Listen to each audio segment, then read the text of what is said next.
Welcome along to 98 Not Out. On this week's show, we'll be talking about a slightly different aspect of the game of cricket and one that is on a lot of people's minds, and particularly at county level, where finances are high on a lot of people's agenda. So, joining me to talk our way through the finances of county cricket is the Essex County Cricket Treasurer, Mr. Neil Faraday. Hey, Neil, welcome along. Hello, Darren. Nice to be here. Thank you for having me. And I gather that you're a regular listener to 19 and Out, so I thank you for that as well. Burn subscriber. Wouldn't miss it for the world. Excellent.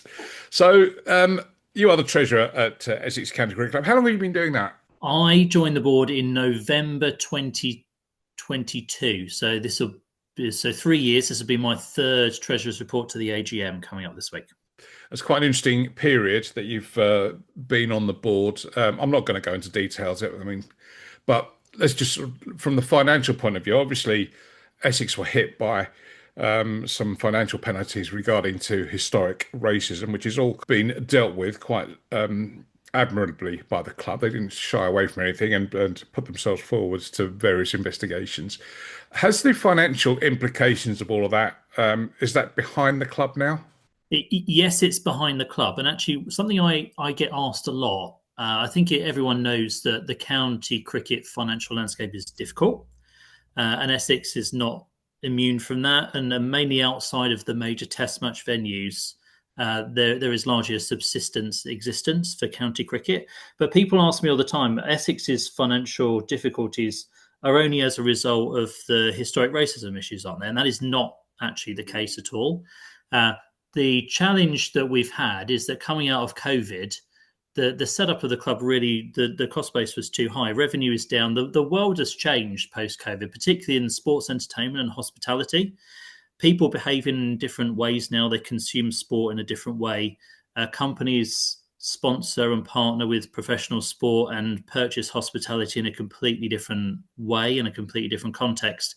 And really, we've had to do some work, as every county cricket club has, to rebalance the way that we're set up as a business, both in terms of our cost base and how we engage with our partners and our supporters and our members to make sure that we are sustainable going forward. What the historic racism investigation did do is it did obviously consume some cash. The club had to do the right thing and investigate thoroughly and properly. And really, that just gave us less time to fix the business going forwards, right-sized for a post-COVID world. It isn't the cause. It just meant we had to do it quicker. But we're now in a position where we are in a much more sustainable place. The economy is still really difficult. Hospitality is still down below pre-COVID levels, but that's true of virtually all sports entertainment. And sponsorship and partnership we saw at the last budget had a really big impact for us, and it was really difficult. But things are looking brighter and they're looking positive as we move into what I hope will be a new phase and a new period financially for the club. There's an interesting point you say about how the model has changed, and I think that's really important for people, supporters and followers of county cricket to understand that because there's a lot of comments and interjections made across social media. Now, I know social media is a minefield in itself, but it strikes me that when people are making uninformed comments, it is because they're uninformed about how things have changed. It's not the good old days of red ball cricket and then everything else is added onto that. Is there a split between the various formats of the game that make up the constituent financial aspects of the club? Yeah, it's a good question.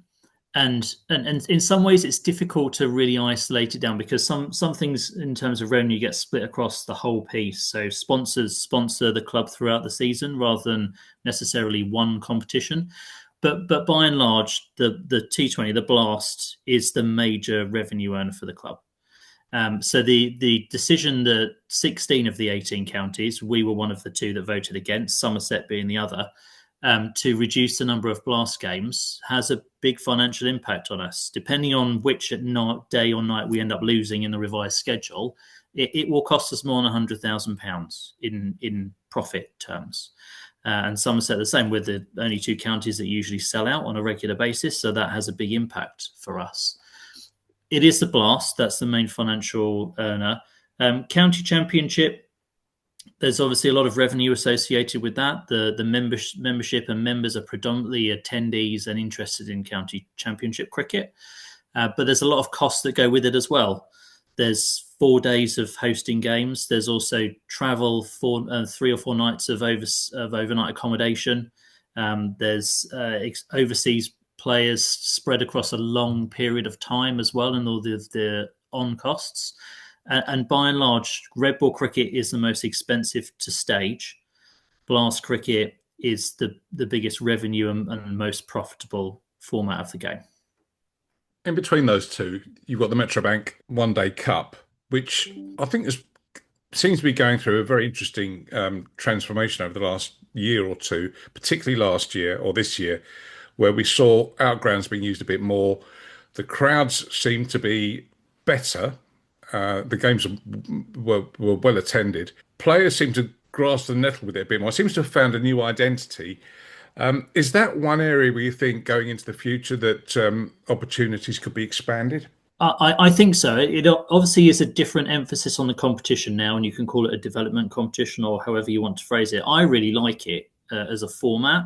I think 50 over cricket is a really enjoyable format of cricket. From a commercial perspective, there are people in the ground for a long period of time, and you still have that excitement factor that brings people through. And overlaid with the development side, there are a lot of homegrown players. A lot of Essex youth products are playing in the side, and I find that really attractive, and I know lots of Essex supporters do as well. There's definitely an opportunity in terms of we're by no means at capacity. There's definitely a better way that we can connect with, in particular, younger supporters who are typically not during school holidays. So they are available, and how we do that is an active discussion we have in the club all of the time. But at the same time, the premier talent in the country is not playing in that competition. And that will have a knock-on impact in terms of its attraction to maybe more casual cricket supporters. And we've definitely seen the impact of that as the 100 has been introduced and as it's evolved in terms of the commercial impact on the Metrobank competition. But on balance, it is still something that does generate revenue for us, and it is something that allows us to develop talent and progress players through the system and their cricket career as well. The one thing I'd like with that tournament is to have a Lord's final back again, because I think it is a great tournament. It just seems to me slightly letting itself down by not being at Lord's for the final. I'm going to ask you the most boring question now, just moving on slightly. Ground redevelopment. Now, that is obviously it's been going on. It's a conversation that's been going on for quite a long time now. Can you just, without going into too much detail, but just sort of give me an idea of where we are and how budget is allocated towards any future plans? So where we are at the moment is there are lots of detailed discussions ongoing about what a final design pre-planning will look like. And at the same time, having conversations with potential funders to underwrite the project. Now, in terms of how it's financed, the sale of the 100 franchises has freed up, obviously, and made available to us capital that we can use to deliver the redevelopment of Chelmsford. That number is £24 million.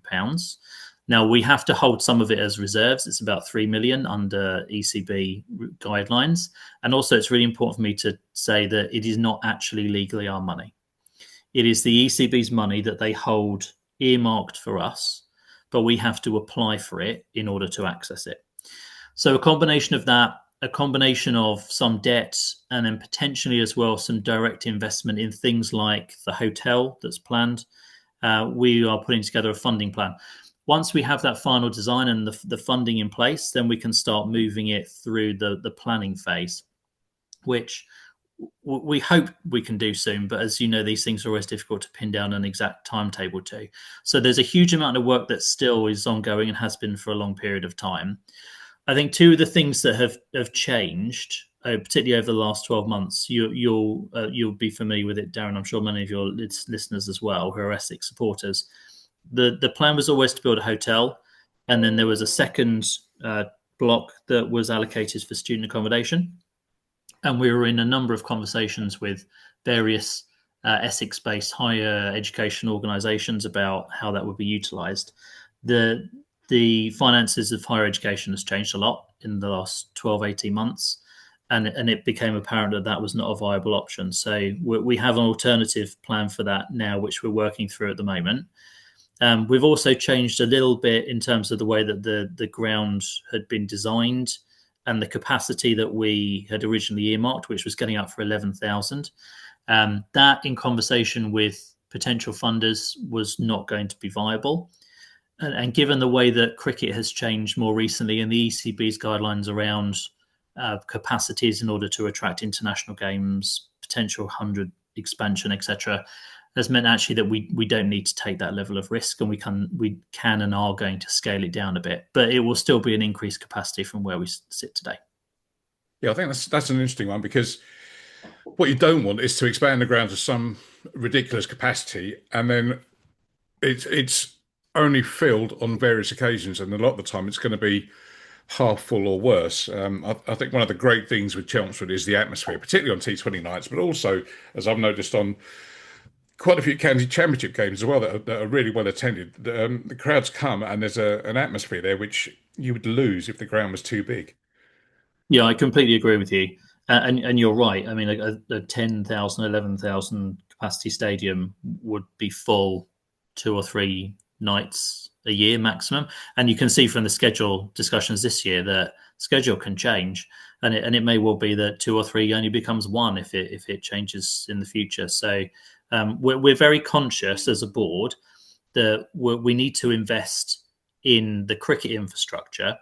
We need to, and this is one of my mantras, we need to diversify our revenue to a 365-day-a-year operation. And we kind of look at it as this two-way facing asset. There is the cricket part of it, and then there is the revenue-generating non-cricket part of it. And the two have to work hand in hand, and you have to drive the synergies through them to realise the full benefit.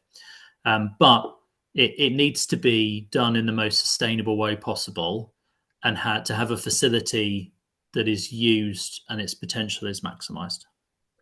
Yeah, I think that's really important. I think in various members' forums I've attended, I think that this is, you've got to start thinking extra cricket curriculum to sort of keep the coffers and the money rolling in. But I mean, also, away from Essex, England women, we've got India coming to visit next year, which has now just taken on a particular attraction with them being crowned world champions. Tickets have already sold like hotcakes for that, even without the World Cup success. They have, and we have an ambition, and hopefully we'll be able to achieve it, of being the first ever women's international sold out before Christmas as well, which we're getting very close to doing.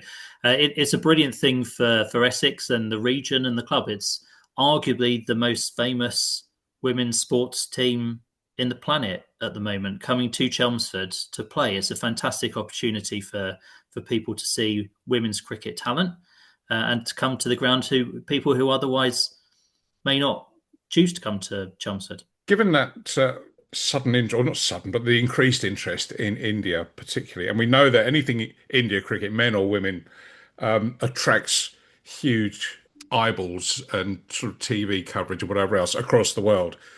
Is that an opportunity for maybe people that want to get involved and be part of this to still come forward? Are there commercial opportunities at Essex to be part of this? Yeah, there's always commercial opportunities. So there's always opportunities to partner with the club, to take hospitality, and there are still tickets available for people who are interested. And then there's our own women's team. So Essex Women, who had their inaugural season this year, so in 2025, moving forward then into 2026. There's plans for them as they move forward, and there's a huge amount of interest in becoming partners of that Essex women's team. It is really a completely different commercial proposition, women's cricket to men's cricket. The audience is largely different. The organisations that look to partner with that kind of professional sport are completely different in themselves, and they have different needs and requirements, just like the athletes do as well. It is almost like a different game from a commercial perspective. And we're very alive and open to the fact that it's not a one size fits all thing, and that actually we need to adapt and change to make sure that we can make the women's cricket at Essex as successful as we possibly can, both commercially and then also so that we can support the players and the athletes and the coaches on the field. And that's also another strength of Fortress Chelmsford is that some of the women that I've spoken to, both at Essex level and at England level, that have played, love playing at Chelmsford because of the atmosphere it generates. The crowd are so close to the action, they become part of it. It's a real different experience. It is. It is. Yeah, a lot of players always make comments about how enjoyable it can be, depending on how the game's going to play at Chelmsford as an opposition member. And we played all of our games, apart from one of the National Cup games for Essex women at Chelmsford. So it absolutely is the home of men's and women's cricket for Essex now. But women's cricket is such a fantastic opportunity, and it's real opportunity for the club and the region to support women's cricket and the growth of it, both as a professional sport, but also as a commercial proposition from a really early point. And one of the things about, let's call it the Essex DNA, or I like the phrase historical fabric sometimes, is around developing talent. We have a fantastic record at bringing through players all the way through the Essex youth setup and the brilliant work that's done through Pathway, through to first team, through to England, through to captains of England. And we have an aspiration to do exactly the same on the women's side as well.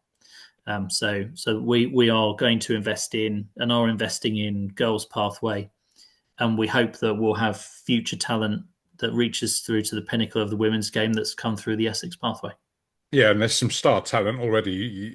It's and to see what is happening in the women's game, particularly Essex. And as you say, Essex has got a fine track record of finding talent, nurturing it, and taking it on to the highest possible level. Now, staying with players just for a minute. I want to ask you about the budget. Something I see a lot about is supporters doing their own kind of like fantasy cricket manager and picking the Essex side and looking at players and who we should sign and whatever else. I'm assuming that a bulk of the budget that you are allocating will go on players as opposed to anything else at the club. Is that a fair point? Yes. So let's call it cricket operations. So players, coaches, the cost of just delivering cricket matches is the vast majority of what's actually spent. And if you look at what we spend on players and the cricket operations piece, our spending is up there in terms of compared to other counties, and as a percentage of revenue, it will be pretty near to the top. And that's really a function of, obviously we don't have the revenue power of the test match venues in terms of both their cricket revenue generating ability and their non-cricket, partly due to the facility of Essex as it sits at the moment. But we are and have been for a long time competitive on the field, which is largely as a result of the players that we have produced, but it comes at a cost as well, a direct cost. But we want to compete and we want to win. Through 2025, we did have a smaller squad than we ideally would like, and Chris Silverwood was very understanding and accommodating coming into that. But for 2026, we do have a bigger squad. We've made some really strong signings on the field. And hopefully we'll be challenging in all competitions. Essex always challenges and punches well above their weight. I think we've just been spoiled, certainly these last 10 years or so of the performances and the success. And sometimes I think one or two people get a bit too drunk on that success. But yeah, and I think it was clear to anyone that could see at the start of the 2025 season that it was a smaller squad and there were going to be challenges. But we came through them, and by the sounds of it, 2026 looks good. I just want to end up on something that is probably quite overlooked, again, by people in certain quarters, is the work that's done by the board, not only at Essex, but right across all the county cricket clubs. I think I'd just like to point out and underline the fact that these are voluntary positions. people like yourselves give up your own time, and I can imagine a heck of a lot of your own time for the love of the club and to make sure that the club is run as well as possible. How do you do it? How do you not just sometimes just throw your hands in the air and go, "Am I mad to do this?" Tell me what motivates you. That's definitely the question my wife asked me. but I was a member of this club before I was on the board. My dad is a life member. My son is a member. I will be a member after someone else has the privilege of being treasurer for the club. I'm doing it because I love Essex cricket and I've always been a supporter of it. And I want to make it as good as I can and make the contribution that I can. You're right. None of us are paid to do this. We're all volunteers. Does it mean that we don't spend as much time as sometimes maybe it needs or we could? Yes, but we're all trying to do our best to make it the best we can with the resources we have available. I think actually the bigger thanks goes to the staff of the club. There are a huge number of people who have been at Essex for a long period of time, give up an enormous amount of their time, and yes, they're being paid for it, but actually the amount that they have to take on, the level of responsibility goes up every year, and actually it becomes probably a harder job in some cases year on year. The expectations placed on them by ECB and what we have to do for the money that ECB distribute, the media rights deals, goes up. Women's cricket has added in a huge raft of new games as well, and it's largely being delivered by the same people that were delivering men's cricket. And actually, this is why I always make a point of every time we get to an AGM and I deliver my treasurer's report, my first thing is always to thank all of the employees of the club, because we owe them a great deal as members. The amount of time they put in is phenomenal, and I'll take this opportunity again to thank them on our collective behalf, Darren. That's a lovely way to end it. Neil Faraday, Treasurer of Essex County Cricket Club. Many thanks for your time. Really interesting chat, and hope to catch up soon. Thanks, Darren. Good to see you.